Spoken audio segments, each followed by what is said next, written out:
video daremos inicio a la unidad 2, Teoría de Derechos Humanos. En él hablaré sobre los antecedentes, principios y definición de los derechos humanos, así como el contenido de un derecho, las dimensiones, características, clasificación y los grupos vulnerables. ¿Por qué surgieron los derechos humanos? Nacieron en la última parte del siglo XVIII debido a la injusticia social y económica derivada de la desigualdad y la discriminación. Las guerras mundiales han mostrado nuestra capacidad autodestructiva como humanidad, así como los genocidios, la explotación, la esclavitud, la colonización, el trato indigno a ciertos grupos sociales y las relaciones de dominación. Por tanto, son producto de contextos históricos y políticos específicos y expresan los conflictos y necesidades de las sociedades en relación al ejercicio de poder por parte de los gobiernos y los sectores privilegiados de las mismas. Han surgido como una exigencia para mejorar las condiciones de vida de los grupos vulnerados por la discriminación, la desigualdad y las inequidades. Han implicado un cambio de énfasis de los deberes de la población hacia los derechos de los sujetos y las obligaciones de los estados. Por tanto, protegen y se basan en el respeto a la dignidad, el respeto a la libertad, la igualdad de derechos, la calidad de vida, la equidad y la no discriminación. Los derechos humanos son el conjunto de facultades, prerrogativas, libertades y pretensiones de carácter civil, político, económico, social y cultural que nacen para la protección de la calidad de vida con base en el reconocimiento de los principios de dignidad y libertad, así como de la regulación de las relaciones entre sujetos, especialmente la de los estados sobre la población, a partir del respeto, la igualdad de derechos, la no discriminación y la equidad, a través de la construcción de recursos y mecanismos de garantía jurídica.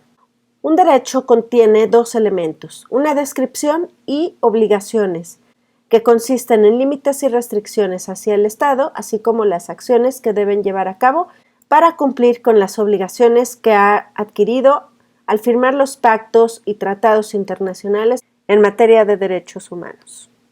Las dimensiones de los derechos humanos son 4. 1. Dimensión histórico-cultural, que se refiere a las trayectorias y los contextos en los cuales han surgido y donde se ejercen y protegen. Esta dimensión nos habla del saber. 2. Dimensión filosófico-ética, que se refiere a la concepción de la persona y regula la convivencia pacífica entre las personas. Esta dimensión se refiere al ser. 3. Dimensión jurídico-normativa, que se refiere a las normas y procedimientos consagrados en instrumentos nacionales e internacionales, así como a instituciones para facilitar su ejercicio. Esta dimensión se refiere a hacer. Y 4. La dimensión político-social, que se refiere a que los derechos humanos son un instrumento de crítica a la actuación de los poderes públicos y se refiere a decidir. Características de los derechos humanos. Son permanentes, es decir, trascienden de generación en generación y protegen al ser humano durante toda su vida. Son inalienables, es decir, que no pueden transferirse ni cederse ni venderse para su pérdida o daño. Son indivisibles, es decir, que son interdependientes y se encuentran interrelacionados.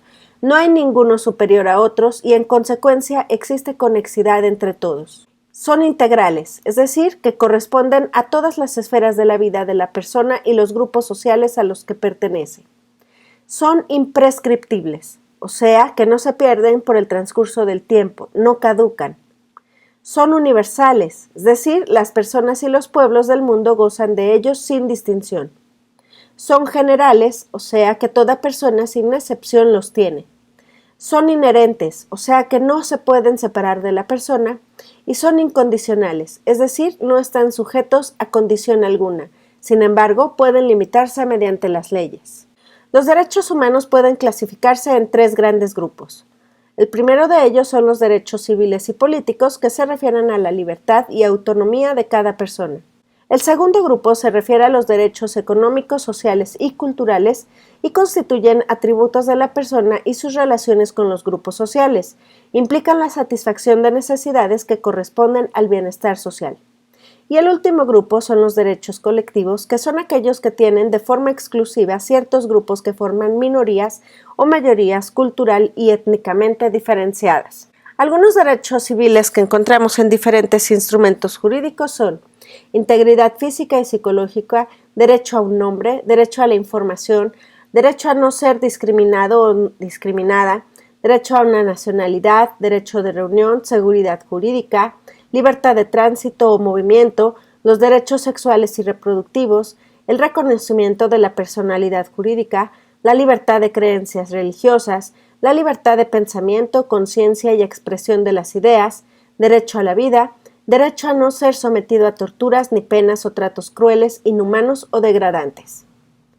Entre otros, podemos encontrar los siguientes derechos políticos en algunos de los instrumentos jurídicos: derecho a formar organizaciones políticas, derecho a participar en la dirección de asuntos públicos directamente o por medio de representantes, derecho a acceso a las funciones públicas en condiciones de igualdad y derecho a votar y ser votado o votada.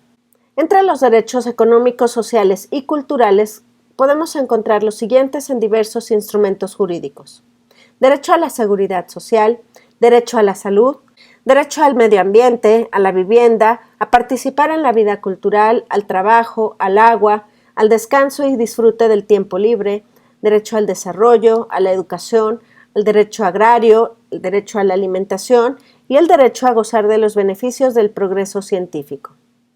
Entre otros, podemos encontrar los siguientes derechos colectivos: derecho a la autonomía, a la autodeterminación, a conservar, proteger y hablar las lenguas originarias, derecho a tener formas propias de organización política y de representación, derecho a tener sistemas jurídicos propios y derecho a conservar y proteger sus formas de expresión artística.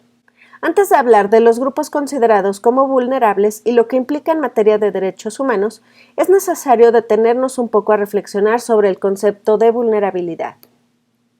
Al indagar en la web sobre el concepto de vulnerabilidad, nos encontramos con imágenes como la que se muestra aquí, que la plantean como una característica intrínseca de las personas o grupos, como una ineptitud y una inhabilidad de estos para enfrentar riesgos y para adaptarse a sus entornos. Sin embargo, en sistemas socioeconómicos basados en estructuras desiguales e inequitativas que producen condiciones de vida paupérrimas para algunas personas y grupos sociales, debemos hablar de que la ineptitud y la inhabilidad no está en ellos, sino en la sociedad entera, que no les incluye ni les brinda el acceso a bienes y servicios que les faciliten su desarrollo pleno.